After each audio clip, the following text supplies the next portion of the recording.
The History of Herodotus. The sixth book, entitled Narrator.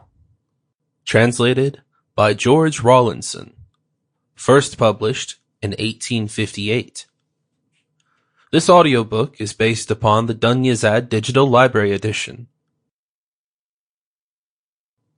Aristogoras, the author of the Ionian Revolt, perished in the way which I have described. Meanwhile, Histius, tyrant of Miletus, who had been allowed by Darius to leave Susa, came down to Sardis.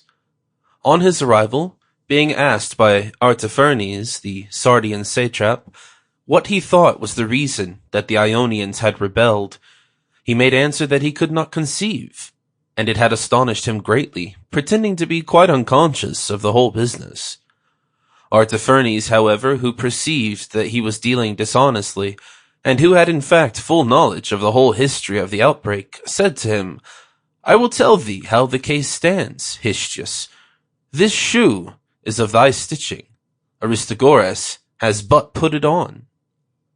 Such was the remark made by Artaphernes concerning the rebellion. Histius, alarmed at the knowledge which he displayed, so soon as night fell, fled away to the coast. Thus he forfeited his word to Darius. For though he had pledged himself to bring Sardinia, the biggest island in the whole world, under the Persian yoke, he in reality sought to obtain the direction of the war against the king.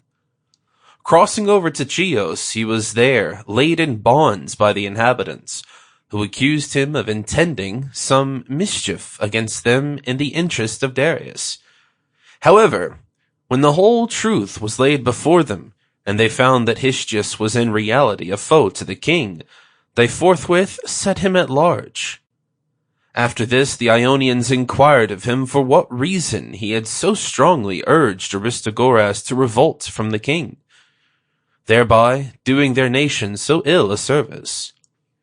In reply, he took good care not to disclose to them the real cause, but told them that King Darius had intended to remove the Phoenicians from their own country, and place them in Ionia, while he planted the Ionians in Phoenicia, and that it was for this reason he sent Aristogoras the order. Now it was not true that the king had entertained any such intention, but Histius succeeded hereby in arousing the fears of the Ionians. After this, Histius, by means of a certain Hermippus, a native of Atarneus, sent letters to many of the Persians in Sardis, who had before held some discourse with him concerning a revolt. Hermippus, however... Sample complete. Ready to continue?